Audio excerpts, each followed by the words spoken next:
Hello, this is Morale Bernard with the continuing story of Nirvana, meditation, wisdom, knowledge, the continuation story of Nirvana, the life of here of Siddhartha.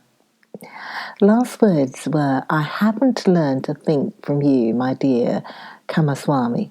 You ought to be the one seeking to learn from me. Indeed, his soul was not with the trade. The business was good enough to provide him with the money for Kamala, and it earned him much more than he needed. Besides from this, Siddhartha's interest and curiosity was only concerned with the people, whose businesses, crafts, worries, pleasures, and acts of foolishness used to be as alien and distant to him as the moon. However easily he succeeded in talking to all of them, in living with all of them, in learning from all of them, he was still aware that there was something which separated him from them. And this separating factor was him being a samana. He saw mankind going through life in a childlike or animal-like manner, which he loved and also despised at the same time. He saw them toiling, saw them suffering and becoming grey for the sake of things which seemed to him entirely unworthy of this prize. For money, for little pleasures, for being slightly honoured. He saw them scolding and insulting each other. He saw them complaining about pain, at which a samana would only smile, and suffering because of deprivations which a samana would not feel. He was open to everything these people brought his way. Welcome was the merchant who offered him linen for sale. Welcome was the debtor who sought another loan. Welcome was the beggar who told him for 1 hour the story of his poverty and who was not half as poor as any given samana. He did not treat the rich foreign merchant any different than the servant who shaved him, and the street vendor whom he let cheat him out of some small change when buying bananas. When Kamaswami came to him to complain about his worries or to reproach him concerning his business, he listened curiously and happily, was puzzled by him, tried to understand him, consented that he was a little bit right, only as much as he considered indispensable, and turned away from him towards the next person who would ask for him. And there were many who came to him, many to do business with him, many to cheat him, many to draw some secret out of him, many to appeal to his sympathy, many to get his advice. He gave advice. He pitied. He made gifts. He let them cheat him a bit. And this entire game and the passion with which all people play this game occupied his thoughts just as much as the gods and Brahmins used to occupy them. At times he felt deep in his chest a dying, quiet voice which admonished him quietly, lamented quietly. He hardly perceived it. And then for an hour he became aware of the strange life he was leading, of him doing lots of things which were only a game of though being happy and feeling joy at times, real life still passing him by and not touching him.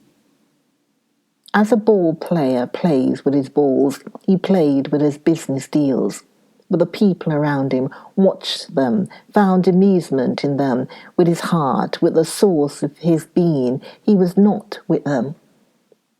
The source ran somewhere far away from him, ran invisibly, had nothing to do with his life anymore. And at several times he suddenly became scared on account of such thoughts and wished that he would also be gifted with the ability to participate in all of these childlike, naive occupations of the daytime, with passion and with his heart, really to live, really to act, really to enjoy and to live instead of just standing by as a spectator. But again and again, he came back to beautiful Kamala, learned the art of love, practiced the cult of lust, in which more than in anything else giving and taking becomes one, chatted with her, learned from her, gave her advice, received advice. She understood him better than Govinda used to understand him. She was more similar to him. Once he said to her, "You are like me. You are different from most people. You are Kamala, nothing else, and inside of you there is a peace and refuge to which you can go at every hour of the day and be at home, at yourself, as I can also do. Few people have this, and yet all could have it." "Not all people are smart," said Kamala. "No," said Siddhartha. "That's not the reason why. Kamaswami is just as smart as I and still has no refuge in himself. Others have it, who are small children with respect to their mind. Most people, Kamala, are like a falling leaf which is blown and is turning around through the air and wavers and tumbles on the ground. But others, a few, are like stars. They go on a fixed course. No wind reaches them. In themselves they have their law and their course. Among all the learned men and samanas, of which I knew many, there was one of this kind, a perfected one. I'll never be able to forget him. It is that Gautama, the exalted one, who, in spreading those teachings, thousands of followers are listening to his teachings every day, follow his instructions every hour, but they are all falling leaves. Not in themselves they have teachings and a law." Kamala looked at him with a smile. "Again, you're talking about him," she said. "Again, you're having a samana's thoughts." Siddhartha said nothing, and they played the game of love, one of the 30 or 40 different games Kamala knew. Her body was flexible like that of a jaguar and like the bow of a hunter. He who had learned from her how to make love was knowledgeable of many forms of lust, many secrets. For a long time she played with Siddhartha, excited him, rejected him, forced him, embraced him, enjoyed his masterful skills until he was defeated and rested exhausted by her side. The courtesan bent over him, took a long look at his face, at his eyes, which had grown tired. "You are the best lover," she said thoughtfully, "I ever saw. You're stronger than others, more supple, more willing. You've learned my art well, Siddhartha. At some time, when I'll be older, I want to bear your child. And yet, my dear, you've remained a samana, and yet you do not love me. Do you love somebody? Isn't it so?" "It might very well be so," Siddhartha said tiredly. "I am like you. You also do not love. How else could you practice love as a craft? Perhaps people of our kind can't love. The childlike people can. That's their secret."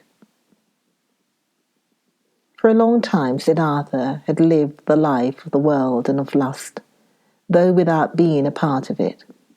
His senses, which he had killed off in hot years as a samana, had woken again. He had tasted riches and tasted lust, had tasted power, Nevertheless, he had still remained in his heart for a long time a samana.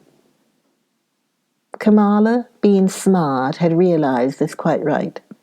It was still the art of thinking, of waiting, of fasting, which guided his life. Still the people of the world, the childlike people, had remained alien to him as he was alien to them. Years passed by, surrounded by the good life. Siddhartha hardly felt them fading away. He had become rich. For quite a while he possessed a house of his own and his own servants, and a garden before the city by the river. The people liked him. They came to him whenever they needed money or advice, but there was nobody close to him except Kamala. That high, bright state of being awake which he had experienced that one time at the height of his youth, in those days after Gautama's sermon, after the separation from Govinda, that tense expectation, that proud state of standing alone, without teachings and without teachers, that supple willingness to listen to the divine voice in his own heart, had slowly become a memory, had been fleeting, distant and quiet. The holy source murmured, which used to be near, which used to murmur within himself.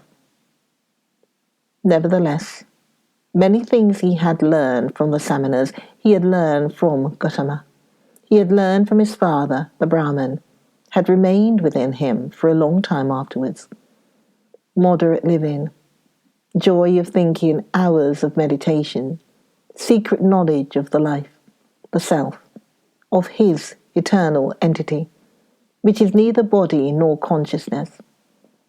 Many a part of this he had still, but one part after another had been submerged and had gathered dust. Just as a potter's wheel, once it has been set in motion, will keep on turning for a long time, and only slowly lose its vigour and come to a stop.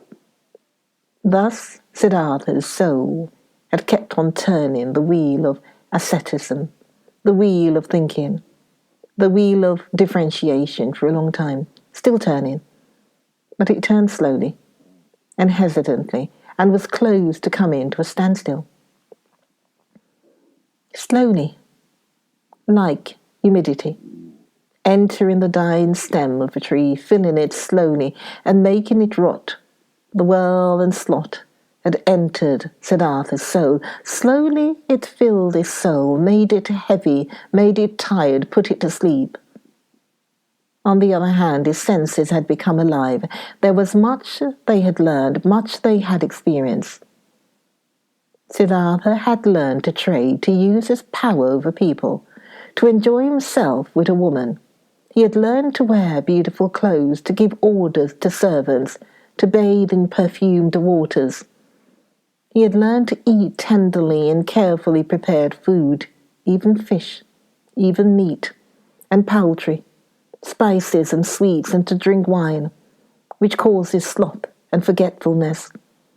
He had learned to play with dice and on a chessboard, to watch dancing girls, to have himself carried about in a sedan chair, to sleep on a soft bed. But still, he had felt different from and superior to the others.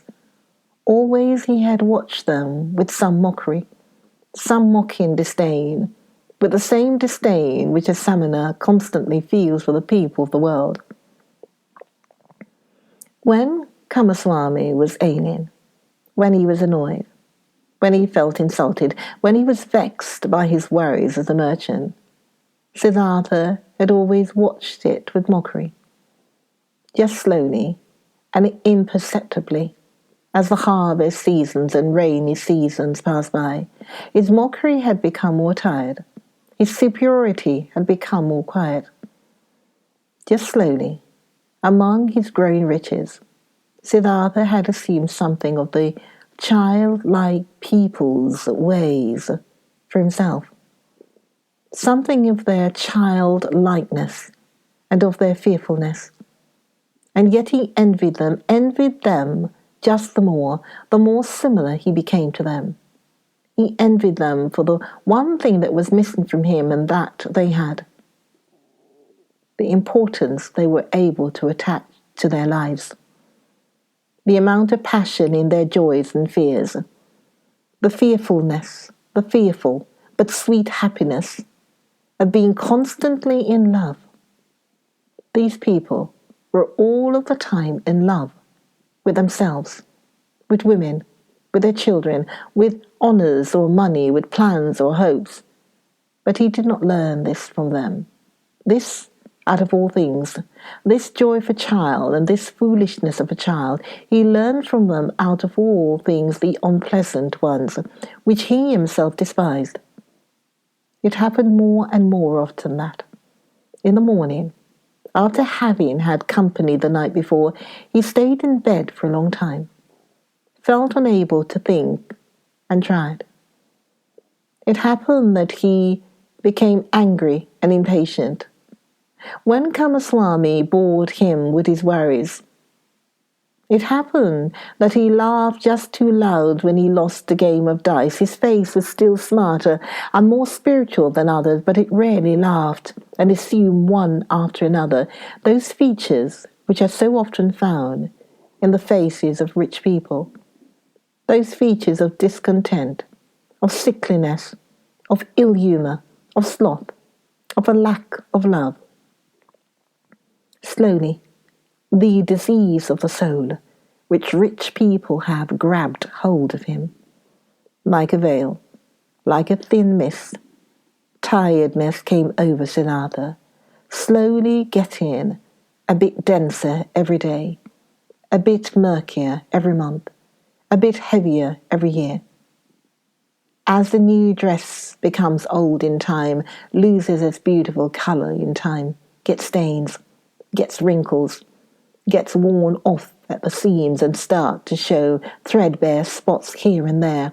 Thus Siddhartha's new life, which he had started after his separation from Govinda, had grown old, lost colour and splendour as the years passed by, was gathering wrinkles and stains and hidden at bottom, already showing its ugliness here and there.